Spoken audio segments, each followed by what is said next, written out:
Thank you all to all the participants on our local township panel. Their input and perspective is critical to EPA as it develops our PFAS management plan. Just again, my name is Cecil Rodriguez. I'm the Deputy Regional Administrator for the Mid-Atlantic region, and welcome. Now I'd like to introduce the three community members who will provide a community perspective for this panel. These three local residents are members of the National PFAS Contamination Coalition, and they currently represent the affected areas surrounding the current and former military sites at Warminster, Willow Grove, and Horsham. As background, the National PFAS Coalition was formed last June at Northeastern University at the Highly Fluorinated Compound Social and Scientific Discovery Conference. Community members from across the country gathered at this conference with scientists and academia, lawyers, and grassroots organizations to learn and share the latest science, best practices, and community challenges related to PFAS contamination. These members are here to spoke at that conference on behalf of their communities and surrounding areas, and EPA is greatly appreciative of the three panelists that we have today. So please welcome Joanne Stanton, Hope Gross, who's immediately to my right, and Mark Cooker. Thank you.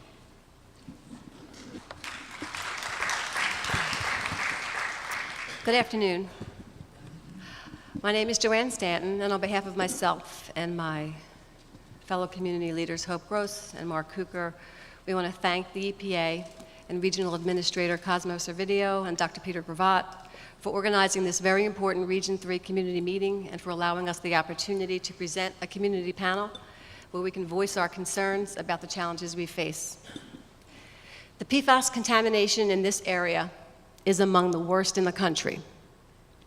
And behind the PFAS levels you've seen or you've heard, the dots on the maps, and all the other graphics are real people. PowerPoint slides alone will never adequately communicate our community story. So we've integrated some video to help you better understand the full impact of PFAS contamination in our area. The first is an overview of the problem.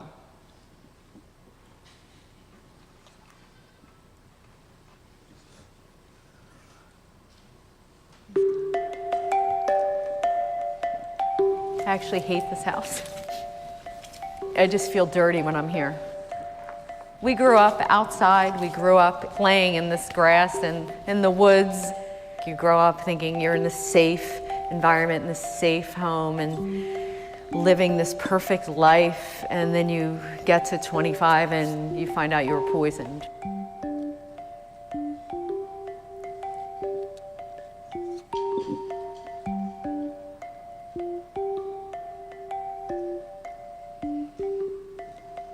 We were completely oblivious to everything. It probably wasn't until the Warminster Naval Air Base became a Superfund site. That was the first time I realized that the water could be in jeopardy. We were offered water testing, which we had done several times.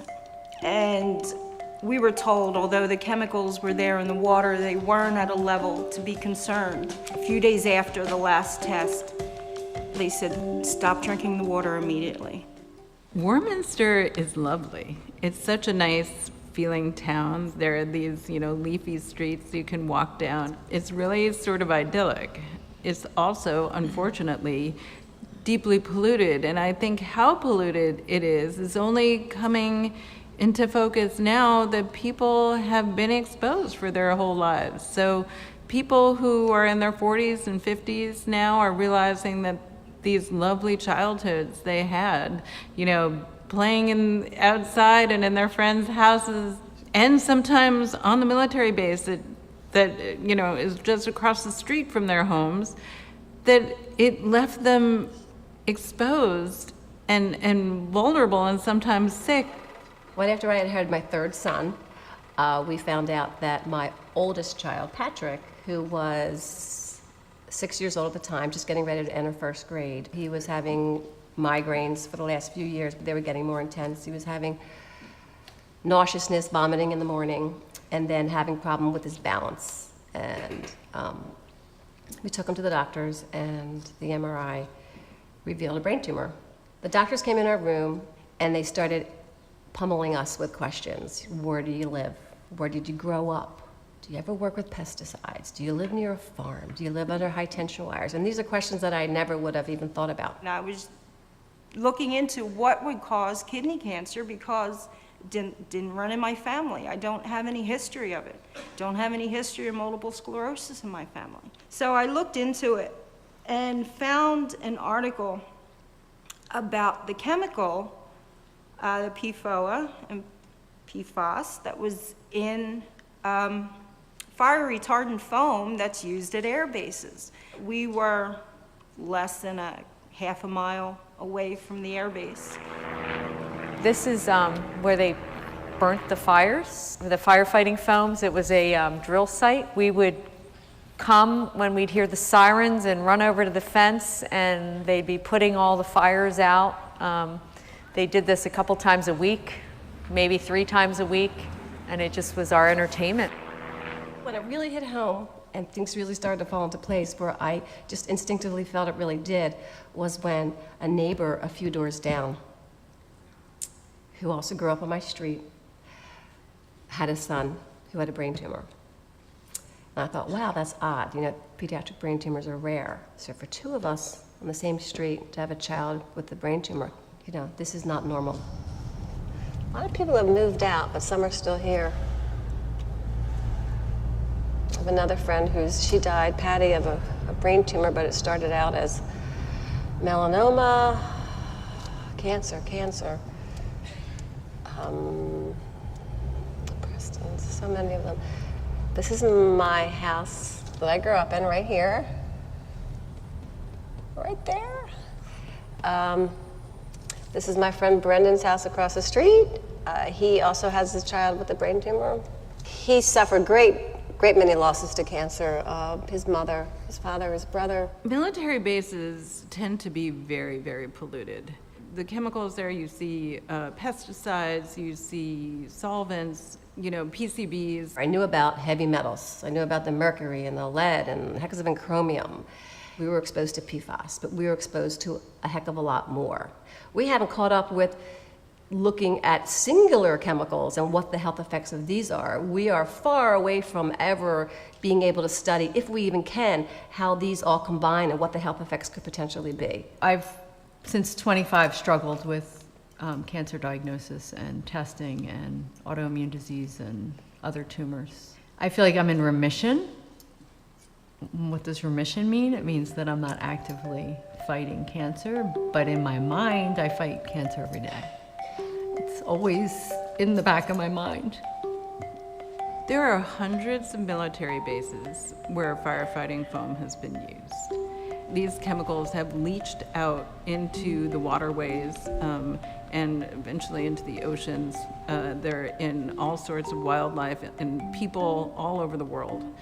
And we're now realizing that they have a whole range of health effects. In terms of a cleanup, it feels too slow and too late. And I think especially to the people who are living with it.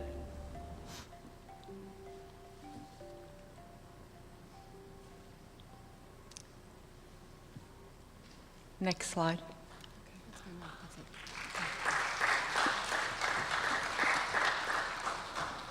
Hi, I'm Hope, and today we're going to share the challenges and concerns that we face as a community dealing with the PFOS contamination. We're also going to offer some recommendations to the EPA for its PFOS management plan. Next slide, please. Next slide. In June of 2017, we participated in the first ever PFOS contamination conference in Northeastern University. At this conference, there were impacted community leaders, gathered with scientists, epidemiologists, media, and other community organizers. The National PFOS Coalition, which the 3 of us are a part of, has its 1-year anniversary in June. We are now 58 community leaders in 11 states and also Guam. We share information, experiences, lessons learned, and best practices in that group. Next slide, please.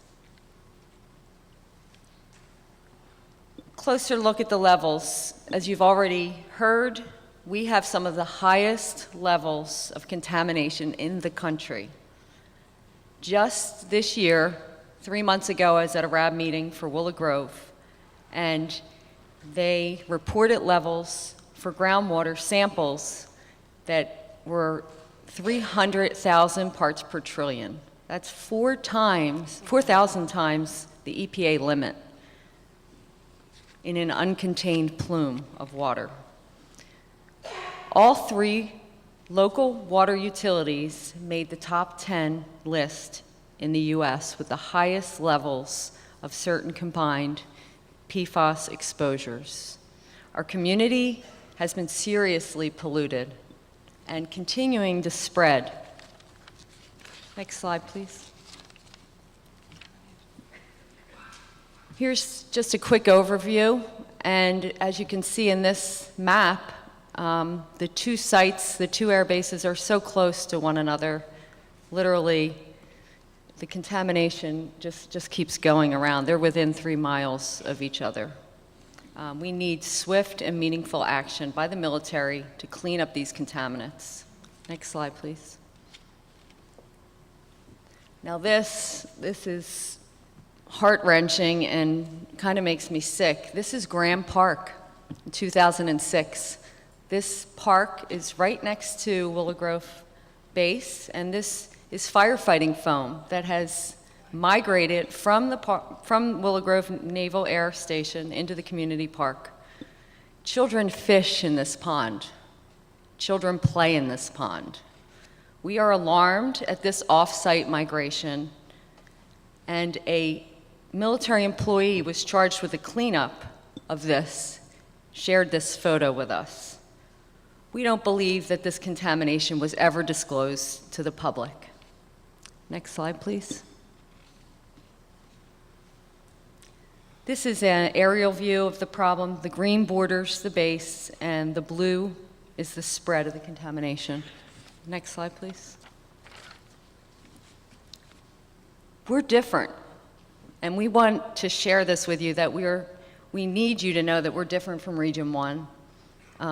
We are not only more people affected in our area than most other contaminated sites, but we also have been exposed to not 1, but 2 military Superfund sites.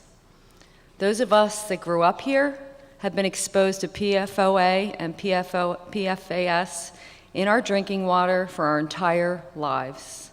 Possibly 40 years of exposure to these chemicals that are toxic, persistent, and bioaccumulative. Each sip of contaminated water put these chemicals in our bodies for 8 years. One of the most concerning things is that we are just beginning to learn the health effects of PFOS individually. We have no idea how these chemicals combine with all other contaminants that we were exposed to, such as TCE, PCE, hexachromium, heavy metals, all found at high levels in our drinking water over the years.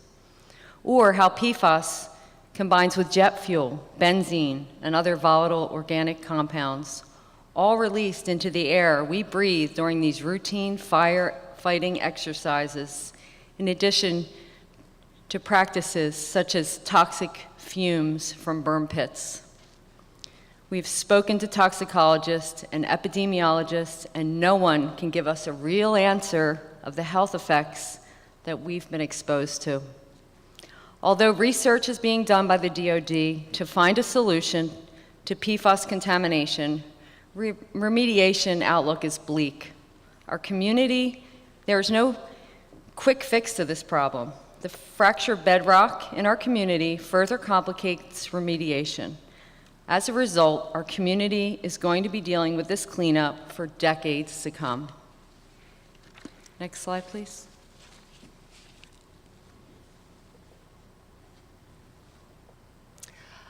Okay, I'm going to tag back in. As you can see from this slide, we're going to get into certain community concerns and challenges throughout. One of them is inconsistent state and federal responses. Responses, you can just look up there and see the differences. Responses here have been very different than in the New England and New York State. For example, I think it was maybe even less than 2 weeks ago, Vermont, under an emergency rulemaking, now has enforceable drinking water health advisory limits for 5 different PFOS, and it's set at a combined exposure of 20 parts per trillion. They're also doing extensive testing in their schools. They're going into the schools. They're looking at where the janitors are hanging out, and they're testing the water in those areas. They're going out into the landfills across the state, and they're checking for PFOS exposure. Up in New Hampshire, okay, they're receiving blood testing. Hoosick Falls, New York, they're getting biomonitoring for 3,500 residents. Remediation efforts also seem to be moving just a little faster in these areas as well. Here in Pennsylvania, we need the same protection, we need the same commitment. We are very thankful to the Pennsylvania Department of Health for putting out their pilot study for exposures. It's a start, but we feel that all exposed residents deserve blood testing, and we all deserve access to preventative health opportunities. Next slide. Another community concern and challenge, this is really the #1 priority why we're here, is lack of enforceable regulations. As we now know from the recently released ATSDR report, current limits for PFOA and PFOS are not protective enough, especially for sensitive populations such as our infants, children, and already exposed populations like our own. There are thousands of PFOS chemicals that we are just beginning to learn about. And under the laws, they're all presumed to be safe. And they're all potentially contaminating our drinking water as well, because they're not being tested for. The lack of data for all PFOS should not be used as an excuse to delay aggressive regulation to limit further exposure. And because the Department of Defense is using 70 parts per trillion as their action level, private well owners and smaller municipalities with contamination levels below 70 have absolutely no protection, and they deserve better. Next slide, please. Obviously, one of the biggest concerns and challenges is our health. I'm going to go a little out of order here, but there's a limited number of laboratories in our country with the ability to test water and blood samples for PFOS. The testing is not easily accessible, and it's not affordable to most community members. We need to certify more labs to do this type of testing, and we need to arm them with the best technology for detection.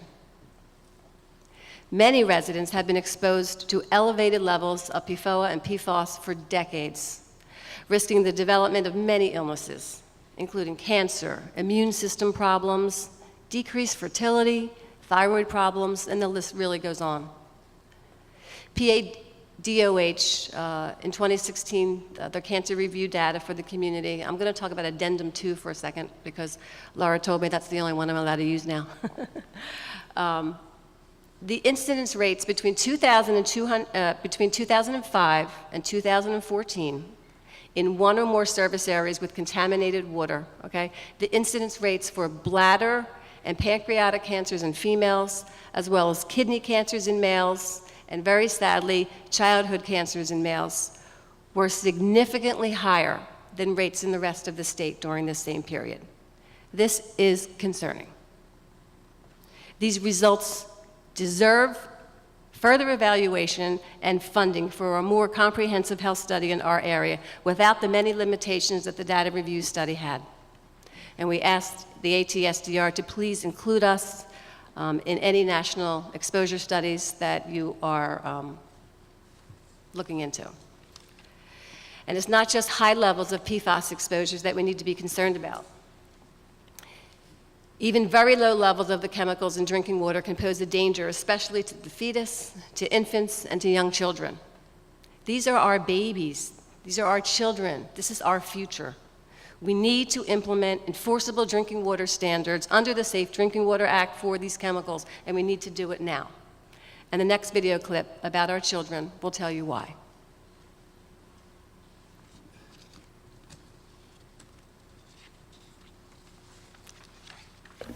they took all these x-rays and they brought us out in the hallway, right? And they started counting on her lungs, and they counted to like 10, and then they went to her liver and counted to like 6, and then they went to both kidneys and started counting all these tumors.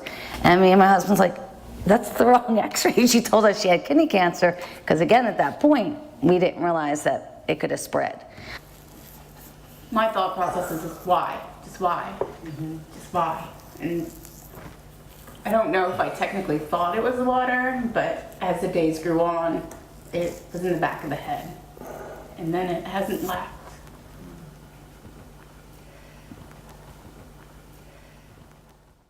I find that there's something going on that's causing our children to be sick.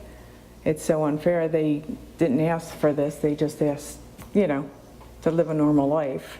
We have put in a water filtration system, which I think is the only thing that actually saved my other 2 children from getting sick.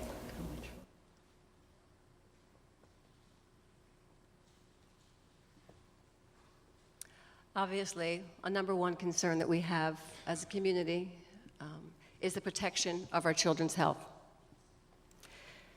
Children are at a higher risk from drinking water contaminants because they consume twice the amount of water adults do based on their body weight. They are also most susceptible to damages from toxic exposures. We now know that prenatal exposure to these chemicals is associated with many immune-related problems. A couple of them are asthma and reduced vaccine effectiveness in early childhood. We know that certain PFOS can cross the placenta and that it's been detected in human breast milk. This is sobering. We have desecrated the most sacred form of nourishment our children have. PFOS can affect growth, learning, and behaviors in our children, and much more. And we now have a statistically significant higher incidence of childhood cancers in males compared to the rest of the state in one or more of the affected contaminated water. We really need to step up to the plate. Our federal government needs to step up to the plate and regulate these chemicals so that we can protect our children. Next slide. Another community concern and challenge is communication. This is just an overview of some of the communication problems that we will probably that we're going to detail a little more in the next slide. But just one example. Provide us with all the results of the PFOS levels that you test for, not just PFOA and PFOS. And when you're communicating with us, please don't minimize the dangers or downplay the risks of exposure.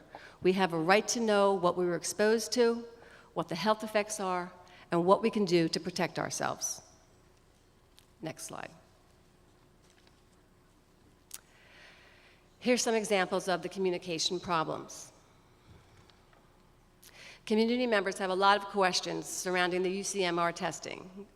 We want to know why the EPA did not use method 537, a much more sensitive test.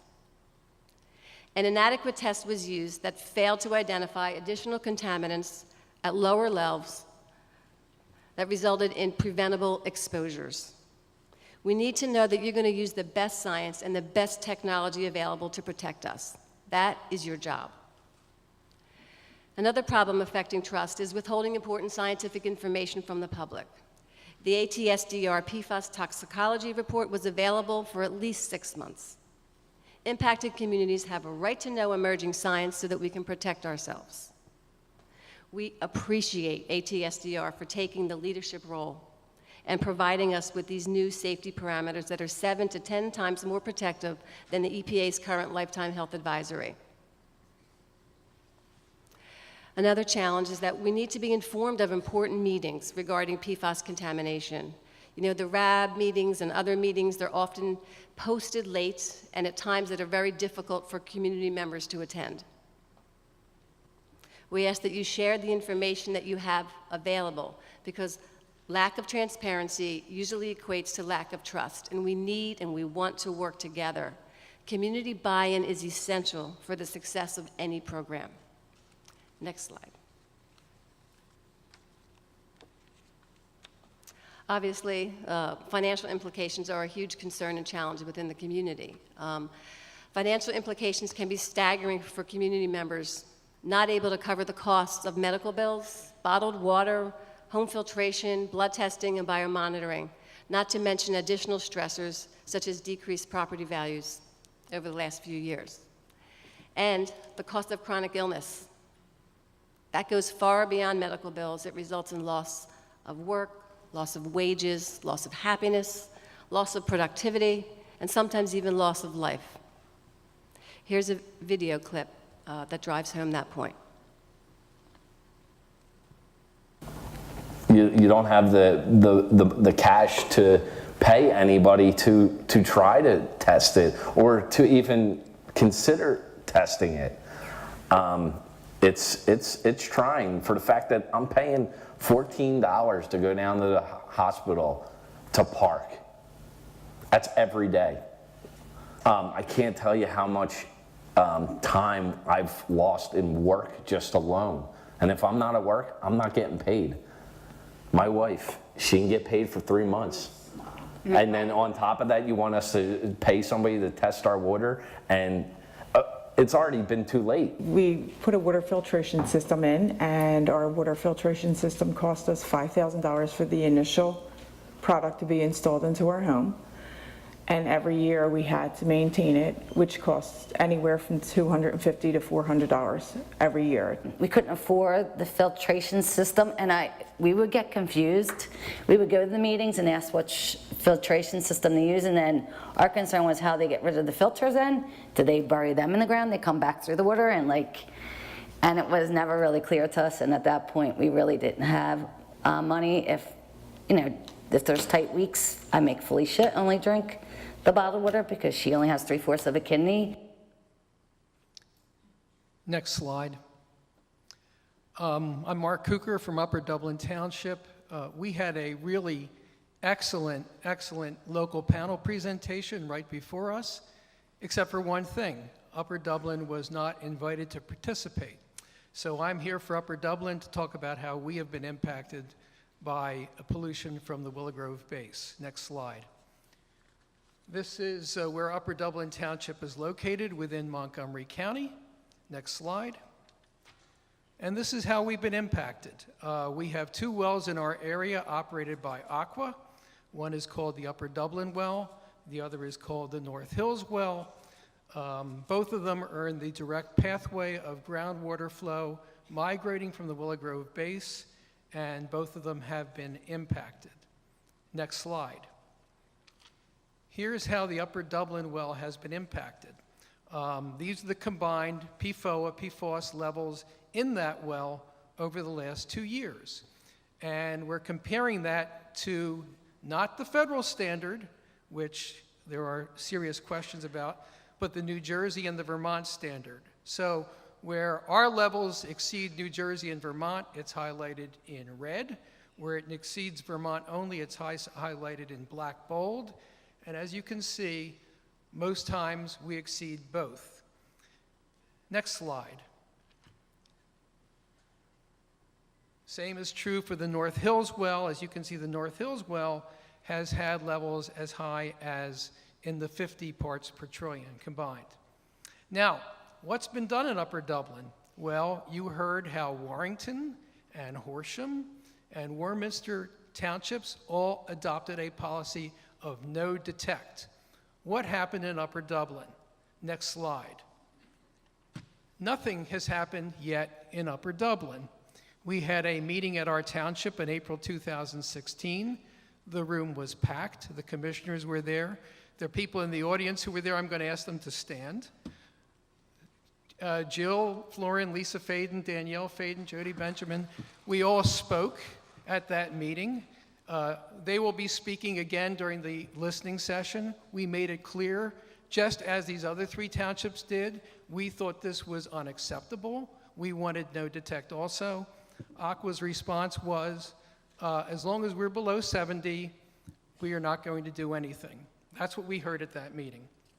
More recently, our commissioners passed 2 resolutions.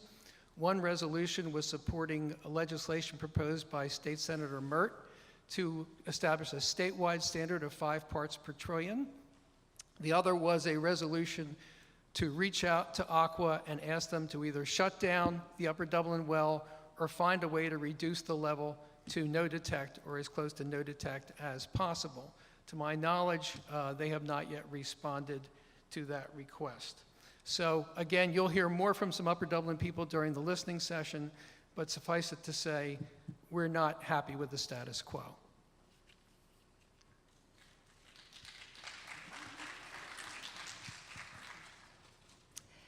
Next slide. Okay, at this point, we would like to provide some community recommendations for the EPA's PFOS management plan. We have a big problem that needs a unified approach from our government agencies. With the newly released PFOS report from the ATSDR, we really do feel confident that we can begin to move forward with greater protection of the public. Their report shows that the EPA's current guidelines grossly underestimate the risk to human health, 7 to 10-fold. As a community, we urge you to execute the full force of your power to prevent any further PFOS exposure to residents.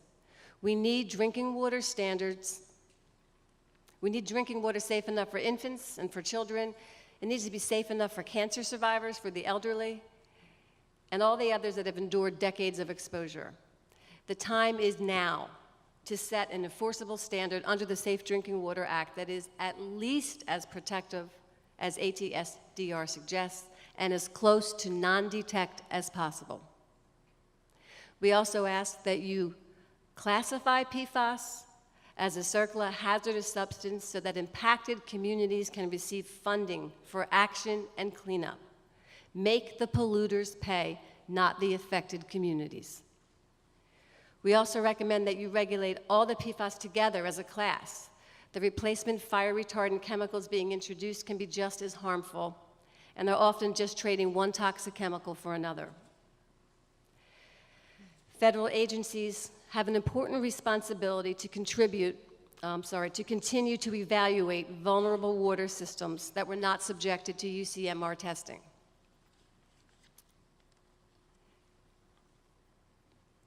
Next slide. And it goes without saying that we need to use the best labs and the best methods available for detection. We also need open, honest communication from local, state, and federal agencies about emerging science regarding our exposures and action steps being taken to remedy the contamination. Every community across the country needs a consistent and coordinated action plan. We ask the EPA, we ask you to act now, and please make public health your ¡1 priority, not competing interests of industry or politics. We must begin to exercise the precautionary principle where we resolve all doubts in the favor of human health and safety. Here's a final thought in a video clip. Not only were the contaminants in the air, but then they would come in, they would put the fire out with the foam. And the runoff from the foam would wind up in the tributary right across the street, which would then work its way back to the municipal well, which was sadly the well that I agreed to hook up to in 1996. So after they got done contaminating my private well, then I was buying contaminated water from my municipality, which is sad. First of all, it's sad but true. The Department of Defense is probably the worst polluter in this country. So you have a situation where an entity whose mission it is to protect the American people wound up giving a lot of the American people cancer and other diseases because of the way they handled chemicals. It shows, again, a fundamental violation of the precautionary principle. You shouldn't use things unless you know they're safe. You should resolve all doubts in favor of safety. People have a right to know what's in their water, how it got there, and what they can do about it. Willful blindness is not an option. Hold the polluters accountable. And once people know what happened, an engaged citizenry can figure out what to do. But the truth needs to come out. You know, you can't have everything hidden and buried and I don't want to know, and people are getting sick here and there, and no one really knows why or has any idea. The truth needs to come out for this to be addressed.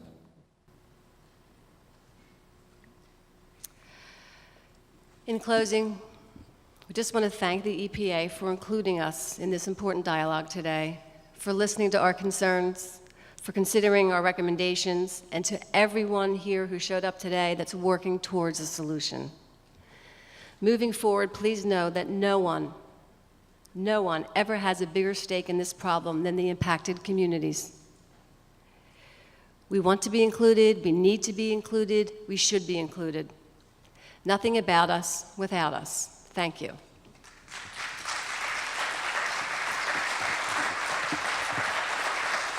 Thank you. Thank you, Joanne, Mark, and Hope for your comments. And I'd like to invite Cosmo Cervidio and Peter Gravatt up for some closing comments before we start the community engagement panel. Peter, please start.